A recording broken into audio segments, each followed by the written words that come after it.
네, 포스코 건설 비리를 수사하고 있는 검찰이 비자금이 조성되고 사용되는 과정에서 당시 경영진이 깊숙이 개입한 정황을 포착했습니다. 검찰은 오늘 비자금 조성 당시 포스코 건설 전 사장이었던 정동화 전 부회장에 대한 압수수색을 진행하고 있습니다. 취재 기자 연결해 자세한 내용 알아보겠습니다. 김주영 기자.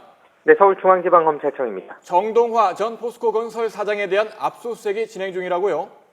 네, 그렇습니다. 검찰은 오늘 낮 12시 20분부터 정동화 전 포스코그룹 부회장의 자택에 대한 압수수색을 진행하고 있습니다. 정 전 부회장은 베트남 비자금 조성 당시 포스코 건설 사장으로 당시 비자금 조성에 관여한 것으로 의심받고 있습니다.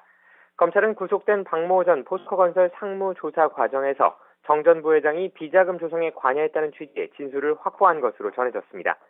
검찰 관계자는 일단 압수물 분석을 마쳐야 하고 정 전 부회장 소환까지 거쳐야 할 단계가 있기 때문에 정 전 부회장 소환까지는 조금 시간이 걸릴 수 있다는 점을 내비쳤습니다.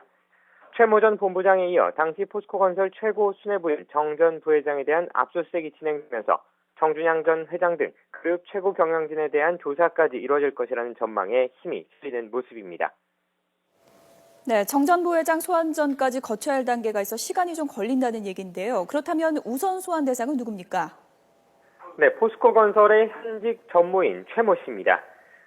토목환경사업본부장인 최 전무는 비자금이 조성됐을 당시 베트남 고속도로 사업 현장을 국내 본사에서 관리 감독했던 인물입니다.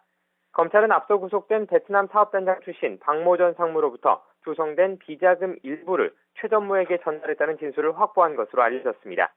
이미 비자금 46억 원가량이 국내로 들어온 과정에 최 전무가 깊이 관여한 단서도 확보하고 그때 최 전무 자택을 압수수색하기도 했습니다. 최 전무와 함께 박 전 상무의 직속 상관이던 김모 전 부사장 역시 우선 소환 대상입니다. 최 전무와 김 전 부사장이 당시 포스코건설 사장이던 정동화 전 부회장과 비자금 조성 실무를 맡은 박 전 상무 사이에서 연결고리 역할을 했다는 게 검찰의 판단입니다. 검찰은 조만간 최 전무와 김 전 부사장을 잇따라 소환해 조사할 방침이어서 이르면 다음 주 초에는 정 전 부회장 등 당시 수뇌부에 대한 소환 조사가 진행될 것으로 전망됩니다. 네, 이번엔 방산비리 알아보겠습니다. 이규태 회장이 구속된 데 이어서 일광공영 간부급 직원들이 증거를 인멸한 정황이 드러났지요. 네, 방위사업 비리를 수사하고 있는 합동수사단이 오늘 일광공영 간부급 직원인 김모 씨 등 2명에 대해 구속영장을 청구했습니다. 2명 모두 증거 인멸과 증거 은닉 혐의가 적용됐습니다. 앞서 합수단은 그제 서울 도남동에 있는 이규태 회장의 사무실을 추가 압수수색하는 과정에서 비밀 공간을 발견했는데요. 지난 압수수색 당시에 없었던 공간이었습니다.